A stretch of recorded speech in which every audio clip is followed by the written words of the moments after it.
This is Writing Lessons, and I'm your host, Silas House.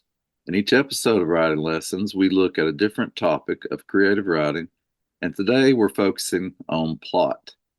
Our guest for this episode is, in my opinion, a master of plot.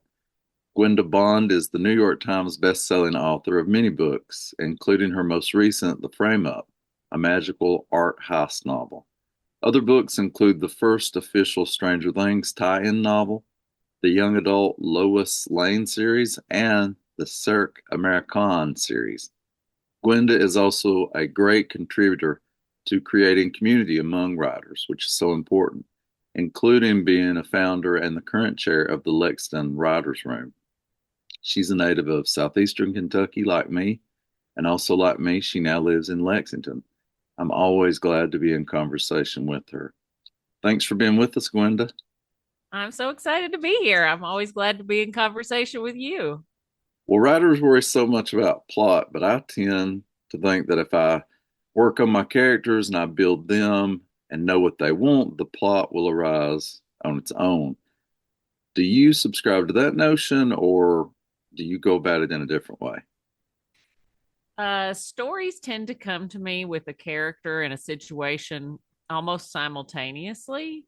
Hmm. But I do tend more towards, even though I'm kind of, I think, considered more of a plot heavy writer. I can't plot without the character. Well, I really do work from the character, and I think that that determines everything that happens in a story, ideally. So absolutely, I agree with you. yes, I think that's why you are so good at plot because you go at it from character. And I find that a lot of times beginning writers they are working so hard on plot that it sort of is a self-fulfilling prophecy that it sort of freaks them out to the point they can't get it written, right? Absolutely. My tip for beginning writers and for all writers actually, and this was, I think, maybe my breakthrough realization, because I used to do that, and it's like if I can figure out what happens, then I can tell a story. And it's like, well, that's just what happens. That's not who it happens to. That's not where the meaning comes from. And so my rule of thumb is if you could substitute another character into your story and the same things would happen, then you haven't done enough work on your character to That's be great. able to develop a plot. Absolutely. Yes.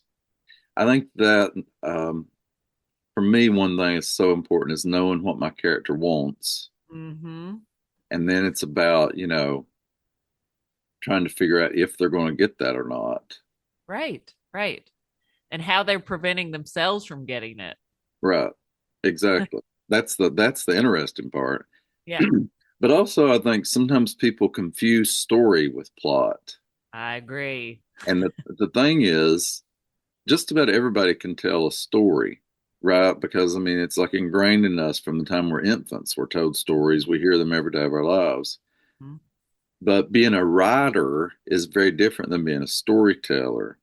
Yep. And so I think that writers need to think a lot about craft and Yes. and how you have to craft a story to to make it into a piece of writing and not just a story. And I don't mean to negate stories in any way or storytelling. I'm just saying Right. it's a whole different entity. Absolutely. I mean, we grow up with stories where you can skip large sections, right? And in what in some ways we would consider in a written work, the actual journey, right? You elide because you're focusing on just these high points. And I think that is part of the difficulty when you first start writing, is that you haven't necessarily practiced telling those parts in an interesting way. You just leave them out. And of course, you can try leaving out, all the parts that you would skip or whatever.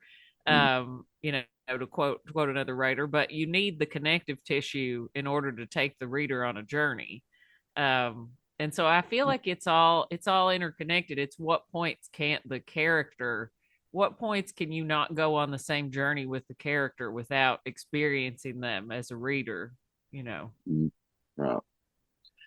Well, how much do you think about things like propulsion and pacing when you're writing? Or is that something you think more about in revision or what? Or at all? Um, I think I started out when I first got serious about writing screenplays, even though I was a reader and a lover of books first. And so I do think that's part of why I'm good at plot because you learn all the have to learn how to do the plot arc. You have to learn how to do all the character work externally.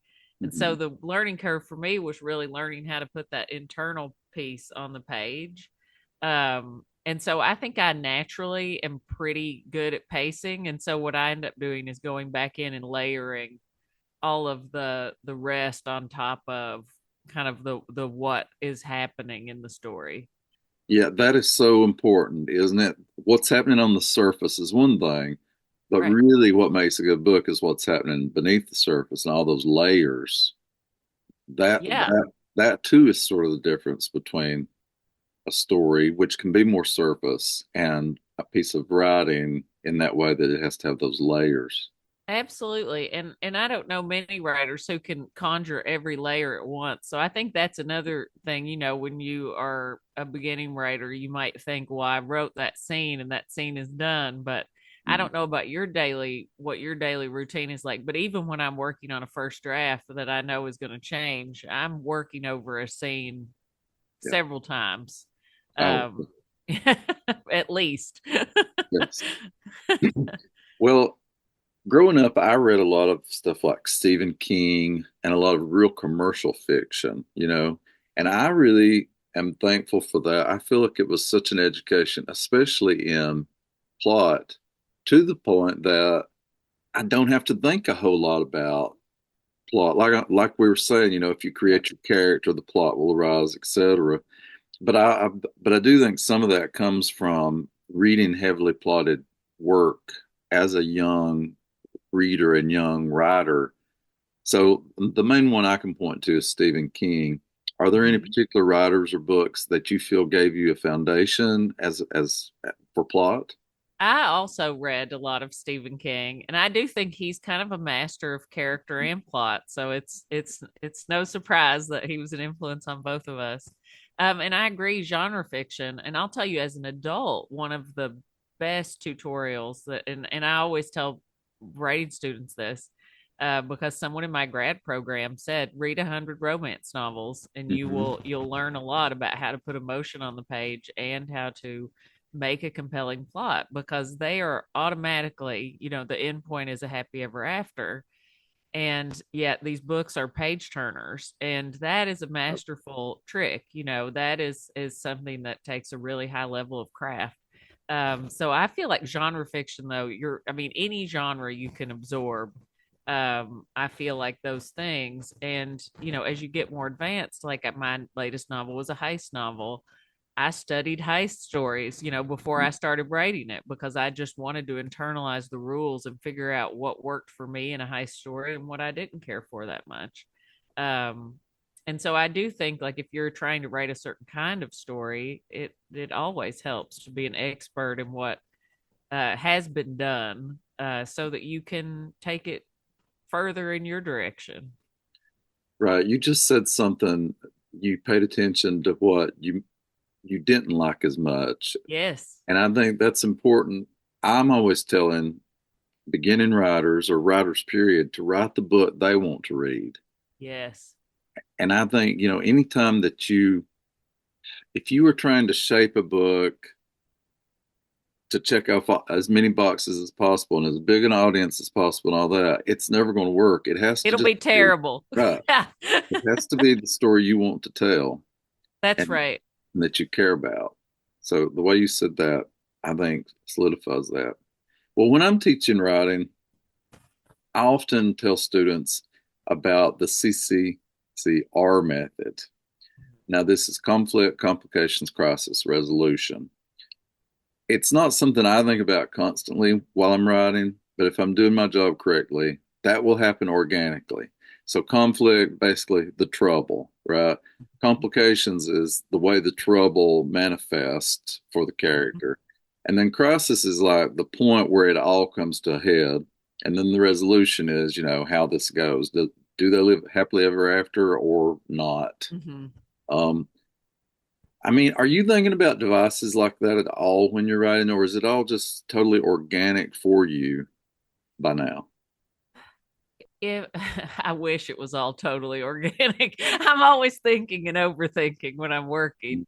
And usually when I turn to things like that, it's when I'm either having trouble or when I'm deep in the weeds.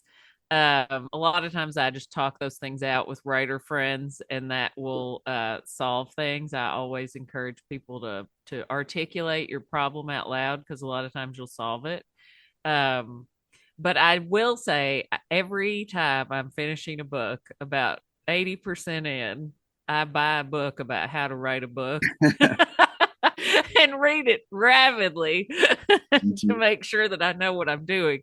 Because by that point, I'm convinced that I have forgotten everything I know and will never finish it. And of course, it's like, oh, this is just part of my process now. You know So I what? do think that. I think that's so important to have that doubt. I mean, Yeah. I have published 7 novels, and every one of them has been hard. Every one Yeah. of them I have thought this is awful. It'll never get published. And Yep. so I think that sort of doubt is fuel for us as artists. Absolutely. If I was too certain about it, I would not trust it at all. Right. Yeah, absolutely. I hope Woofy, by the way, my dog is in here chewing a bone, and I hope it's not too loud. Dogs are always welcome on this show. So whatever Whoopi wants to do. Um, so do you outline or what's your process that way? It depends. I had to learn how to master outlining from doing work like the Stranger Things book and the Lois Lane Mhm. books, because when you work with those folks, they want to know exactly what's going to happen, more or less. And it is helpful for you to know that they are going to expect what you give them in the end. It avoids a lot of pain and suffering. Right. But it really was that's how I sort of had my realizations about character based plotting, because I really felt like I had a good handle on the characters. And as I developed those, then doing the outline was much easier. So I tend to do outlining more. Every book is different. I tend to do outlining more now in revision, so that I can Mhm. make a thorough plan and I Yes. know exactly what I'm going to change, because that's kind of where the clarity piece is. I'd say I outline a few chapters in advance a little bit, but I don't try to come up with every specific thing that's going to happen. For me, what works is to have a sense of what needs or is going to happen, so that then when I'm writing, my brain can be creative in figuring out the how in the moment. If I'm trying to figure out the what and the how, that's where I get stuck. So I try to sit down and have at least a little bit of an idea of where we're going that day. I do almost the exact same thing. Like you said earlier, I think it's when I get in trouble that these sort of devices come in Mm-hmm. handy more than when I'm starting out or things like that. It's Yeah. like sometimes I have to reassess. And when I do, I sort of bring in these things that I've been taught Mm-hmm. to sort of allow myself to check the work Yeah. and apply those rules. It's sort of like you have to know the rules to break them. You know, Yes. I think in creative writing, often people they don't want rules and they don't want a lot of structured stuff and things like that. But you have to have it to some degree so that you know how to not use Oh, it and when to use it, right? absolutely. I couldn't agree more. To me, the biggest one of the biggest risks of when you first start out is that you can imagine so many ways your story goes, right? And I Hmm. think as you keep writing, you develop more of a sense of what's the story that I want to tell. Why am I writing this book? Hmm. Because every choice is not available to you once you narrow down what you actually want to do. And so I always say choices are your best friend. Like if I've decided roughly, like I'm writing in this genre and I'm writing this, then that narrows the number of choices, and you can really focus on making the ones that fit what you're trying to do as well developed as possible. Because you can really get in a pickle if you just are. I always ask people when they're getting ready to make giant change and a revision, are you doing this because it will make the story better, or are you doing it and it will just make it different? One of the main questions I'm always asking is, does this serve Mm-hmm. what I'm trying to do? Does this serve the story? Does this serve the book? Or, do I just really want to do this? Yeah, exactly, exactly. Yeah. Everything has, I think, I will often think, well, will the whole thing collapse if I take this out? And Mm. if it won't, then I don't, absolutely need it. Um, I think that's a great question. I'm going to totally steal that. yeah, you're welcome to it. Um, well, do you have any kind of ceremonies around writing? Or like, are there perfect conditions for you when you're writing? Honestly, my favorite way to write is outside, on the Yeah, me porch. too. And I have a lot of little devices that don't have the internet or that have small screens. Mhm. And so my most productive times are probably sitting outside with the dogs running around, interrupting periodically, typing without being distracted. Yeah. Yeah. Yeah, I call my dogs my writing assistants because they're always right by me and I need that energy, you know? Yeah. Yeah. Yeah. I mean, I will go to the writer's room and there's a different kind of energy there. Like you get the energy of all the other people if they're around, or just the idea that Mm. you're in this space that's sort of designed for creativity and focus. And I do some great revision work there where, you're just really locked in for hours at a time. But I do sometimes sneak the dogs in there as well. Right. Can you briefly explain what the Lexington Writers Room is for somebody may want to do it in their community? Sure. Yeah, it is a space that we created that's open 24/7 just for writers to write. And so there's lots of plants, there's lots of colorful things, there's lots of like big monitors you can plug into, office supplies. And really it's just meant to be a community hub, but most of all a place where writers can go and write, because not everyone has a good space that's conducive to writing. And also I really feel like community so important to writers, and also being allowed to take yourself seriously when you're first starting out, I think can be a real challenge because your family may not get it and they may not see it as work. So being able to go to a place where the communication is what you're doing is important, no matter what stage you're at, I think is one of the beautiful things I hope the writers room does. Yeah, I know people who are members who say that, when they need community, community is there for them in Yeah. that way. But when they need to go there and just be quiet and, Yeah. that is real easy to achieve too. So it's like you can have whatever experience you want. Yeah, well, and our good friend David Arnold said a thing on a panel he and I were on recently, that was basically when he's finished projects there, it feels more special because he feels in a way like it's a committed community effort, even though you're working alone. And I just thought that was one of the coolest things I'd ever heard. Yeah, yeah. It is such a stereotype, that we do this all like tucked up in an attic all alone and all that. But that's one thing that I'm an evangelist about is that writers need a community. And also, Yes, when you are in a community with writers, you have a shorthand with each other, and it's just a special kind of it community and is. love. Yeah. Yeah, yeah. Well, you're one of the few writers I know who writes full time. Can you talk about being a full time writer and sort of the pros and cons of that? Well, if you like getting paid regularly, it can be it can be a nail biter at times.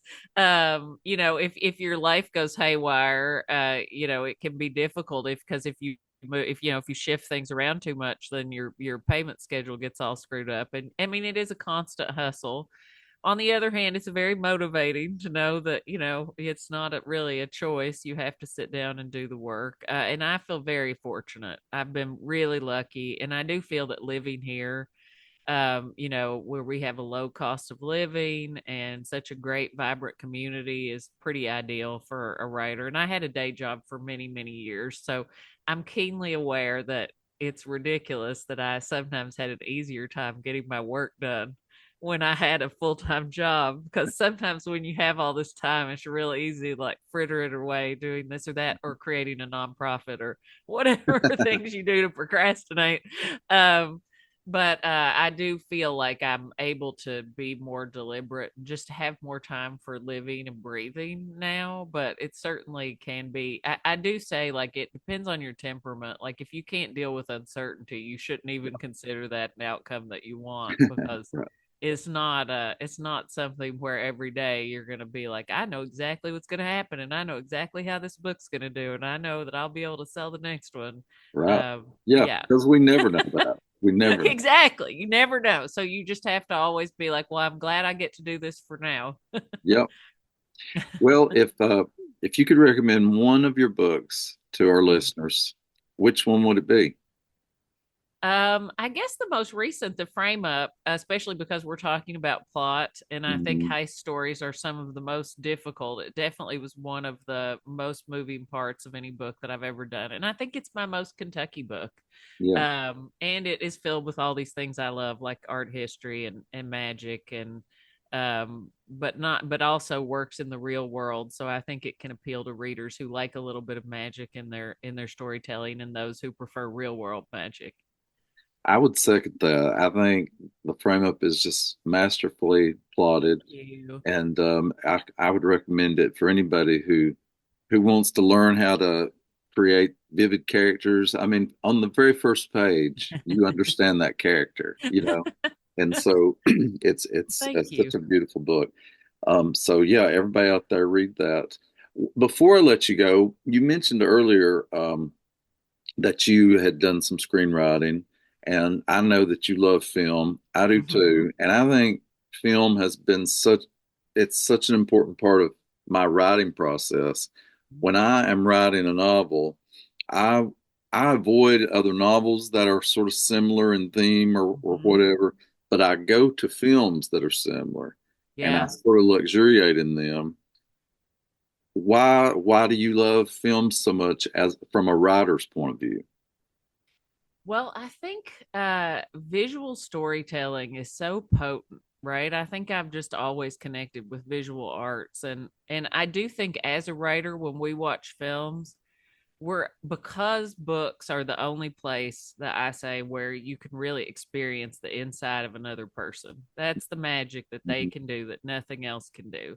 We bring kind of that lens and overlay that. So I feel like when writers watch movies, we do it in a little bit of a different way, even than film students. Like we're Yes. absorbing the visual storytelling, but we're also able to kind of project that rich inner landscape if the movie's really working for us. And I love it. I mean, I mean, film is I know you and I share a love of old movies Mhm. and all movies really, from different eras. And I just think, just like genres of books, you take away like different things and they have different pleasures. And they just feel like they're always in conversation to me, Right. the two. Yeah, that's something I often recommend to writers is to consume all the art you can. Yes, When I'm yes, working on a novel, and I know you're this way too, like I'm looking at paintings, I'm looking at yes. photographs, I'm listening Listening to to music. music. Yes. Yeah. And sometimes I think people can just be a little narrow in thinking, oh, they can only like read books to learn how to be a better writer.